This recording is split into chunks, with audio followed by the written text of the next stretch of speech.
Welcome to the debate. Our focus today isn't on who ultimately committed the crime at the Red House. That becomes clear by the end of the material. Instead, we're diving into the psychological architecture of the cover-up right after the event. We're looking at that very tight window of time immediately following the death of Robert Ablett, or I should say, the man Kaylee claimed was Robert, and the immediate disappearance of Mark Ablett. Exactly. We're zooming in on Matthew Kaylee. He was the closest witness, wasn't he? And essentially the primary source for Inspector Birch early on. So the material really forces us to look closely at his behavior.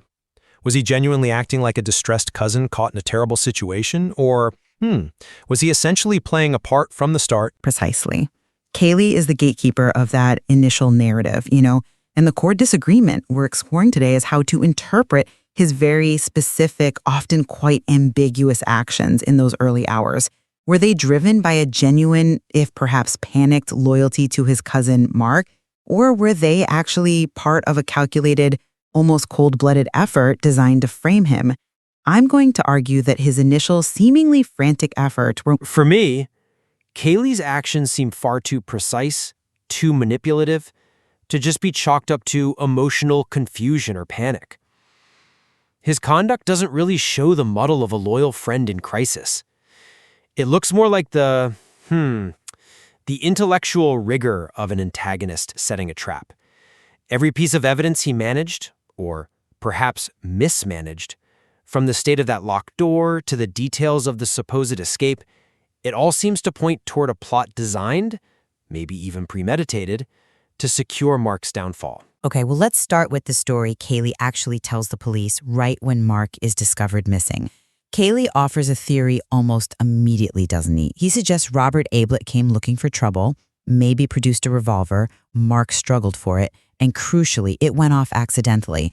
Then Mark, knowing his own hasty-tempered nature, as Kaylee puts it, panicked and fled, locking the door behind him almost instinctively. The key thing here is Kaylee pushing the accidental theory. He's trying to mitigate the severity, frame it as manslaughter, maybe not cold-blooded murder.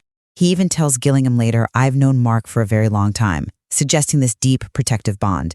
And his actions, like delaying the police call, the frantic banging on the door, well, they read to me like genuine attempts to give Mark that essential head start, a desperate measure by someone completely overwhelmed by sudden violence. That's certainly one reading, and it's compelling on the surface. But I'd argue that while he says the discharge was accidental, the narrative he constructs immediately frames Mark purely as a fleeing fugitive. And that's the core antagonistic move, isn't it? We find out later, of course, about Kaylee's profound, deep-seated resentment toward Mark. There's the history with Kaylee's brother, and then the more recent, perhaps more potent, romantic rivalry over Angela Norbury. So this supposed loyalty, it could just be the convenient cover story for a vengeful plot already in motion. Think about it. He gives the police a very specific description, Mark's brown flannel suit. He points them towards a specific escape route. He ensures the entire investigation kicks off with the premise, Mark did it and ran. He's not enabling a friend's clean escape.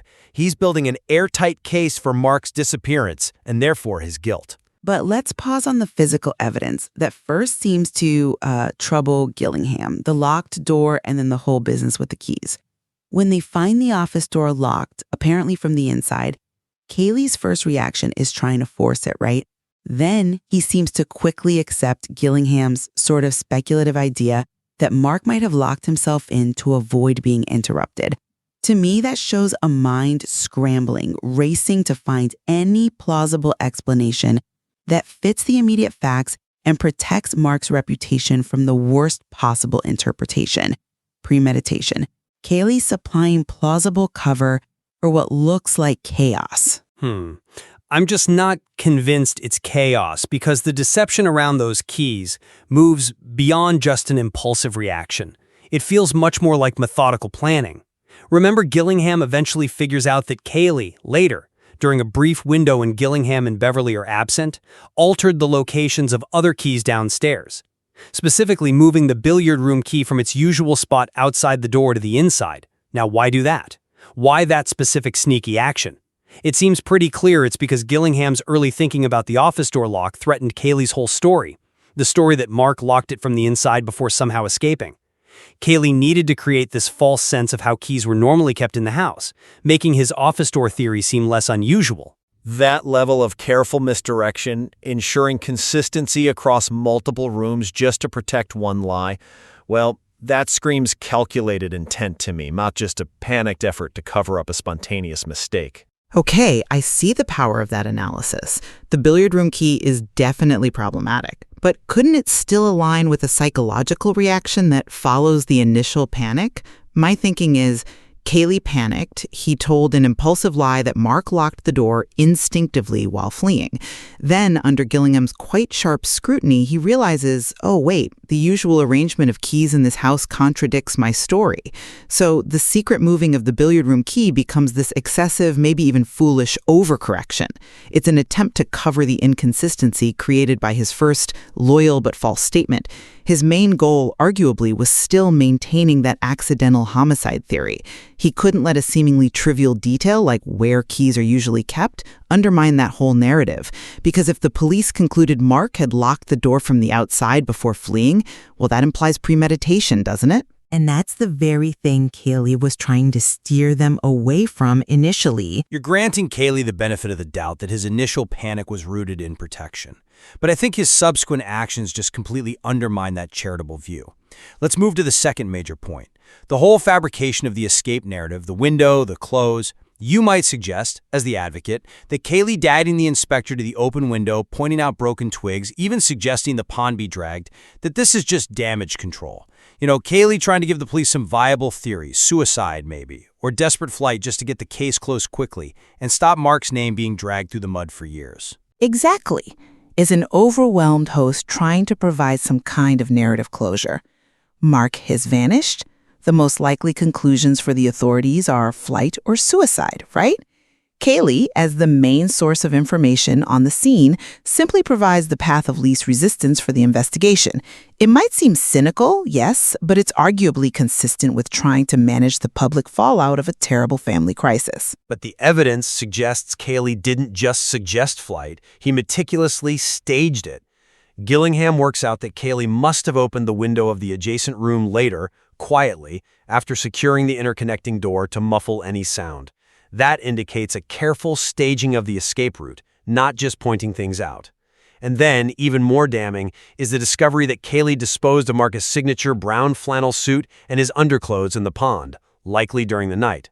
Now, that isn't damage control for the family name. That feels like active sabotage designed to permanently eliminate Mark, metaphorically speaking. By getting rid of those clothes, Kaylee achieved two crucial things. First, the police description of the fugitive, Mark, the man in the brown suit, was cemented solely by Kaylee's testimony. Second, if Mark, who we know was actually still alive and hiding nearby at that point, were found dead or alive somewhere else later, the essential identifying clothing would be gone. This forces the conclusion that Mark must have vanished immediately after the crime, wearing that suit, confirming his guilt as a fugitive. That level of planned physical destruction of key evidence, that's the definitive proof of antagonism for me. I agree the clothing disposal is calculated, it's dark, there's no denying that. But the core of my argument remains that Kaylee's initial motive in the immediate aftermath was to establish the accidental homicide framework. And let's look at how he used witness testimony to try and achieve that goal, which I still argue was, in its own twisted way, serving a pretense of loyalty, or at least self-preservation disguised as such. Kaylee leans very heavily on LT's testimony, doesn't he? That she overheard Mark's voice described as triumphant-like, saying, "It's my turn now, you wait," followed almost instantly by the shot. Kaylee spins this. He uses this dialogue to argue Mark's words were a threat, which makes an accidental shooting during a subsequent struggle seem highly plausible. He's building a case, yes, absolutely, but arguably for the softest landing possible under the circumstances, accidental homicide during a heated confrontation. But that narrative only really benefits Kaylee himself in the end, not Mark. And this is where the true malice, I think, is laid bare. Because we know, eventually from Kaylee's own confession, that he was the one who orchestrated Mark's elaborate plan to impersonate the supposed Robert, who was returning.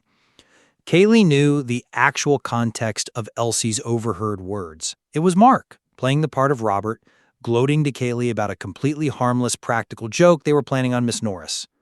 So Kaylee takes this perfectly innocent piece of dialogue, part of their shared secret plan, and he weaponizes it. He twists Mark's harmless theatricality into evidence of a motive for deadly violence against the man he was impersonating. That is just a profoundly malicious manipulation of an innocent witness's statement. It confirms Kaylee was constructing a narrative deliberately designed to destroy Mark, using Mark's own vanity, his acting against him. The whole accidental homicide story was just a thin veneer over a fully formed plot for revenge. Okay, the revelation about the true context of Elsie's testimony is, yes, it's chilling. It absolutely confirms Kaylee was weaving a malicious tale, using facts that he, and maybe only he, knew were entirely innocent in context. But let's just push on this slightly. Why frame it as accidental at all? If his only motive was pure antagonism, pure vengeance, why not just invent a story of clear premeditation? Why didn't he claim Mark lured Robert into the room and shot him in cold blood? Maybe he chose the accidental struggle theory because it also protected Kaylee himself, protected him from suspicion of having murdered the real Robert Ablett earlier, and protected him from suspicion of orchestrating the entire complex plot. His acts that look like loyalty, pushing the accident theory, facilitating the idea of a rapid escape, were maybe actually self-protective mechanisms. They were intended to maintain his own facade as the concerned, overwhelmed cousin just trying to manage a dreadful situation. Exactly. And the calculation lies precisely there. Kaylee chose the path of seeming loyalty because it offered the best possible cover for his own deep guilt. A loyal friend helping a cousin escape the consequences of an accidental shooting might be seen as misguided, perhaps pitiable, but not necessarily deeply suspicious. Whereas a rival known to have grievances, who orchestrates a murder and then meticulously frames the victim, well, that person comes under immediate scrutiny. Kaylee wasn't protecting Mark from the law in those crucial early stages. He was protecting his own elaborate plan from Gillingham's penetrating gaze. The staged cheese, the staged window, the twisted testimony, all deployed with a chilling precision that completely negates the emotional chaos implied by panic. So we've examined Matthew Kaylee's actions through these two really quite conflicting lenses. Was it initial loyalty, perhaps corrupted by panic and eventually by the need for self-preservation? Or was it methodical antagonism from the outset, driven by deep personal motives, just cleverly disguised as loyalty? I've maintained that Kaylee's immediate impulse, the way he constructed an accidental scenario and seemed to facilitate an escape, aligns with a fundamentally flawed, but perhaps initially comprehensible attempt to protect his cousin. And I continue to insist that Kaylee's methodical alterations to the crime scene, the subtle but crucial manipulation of the keys, the elaborate staging of the escape route through the window, and most critically, the weaponization of Mark's own innocent words via Elsie's testimony, all confirm a deliberate, maybe long-simmering, antagonistic plot against his cousin. He skillfully used the guise of concerned competence in a crisis to ensure Mark took the full and what he intended to be irreversible blame for a crime Kaylee himself orchestrated. I think the real value of exploring this is recognizing that even before we get Kaylee's final confession, the accumulation of circumstantial evidence, particularly Gillingham's astute observations about the scene alterations and Kaylee's shifting accounts, already strongly suggested that Kaylee wasn't operating from a place of simple panic. He was operating from a precise, self-serving, and ultimately antagonistic agenda. It really leaves the listener, I think, to reflect on how skillfully malice can be concealed within acts that, on the surface, look like concerned crisis management. Indeed. It certainly challenges us to always look beyond the stated motive in any account, doesn't it? And to analyze the execution, the actual facts on the ground, especially when you're dealing with someone who turns out to be such a masterful orchestrator of deception.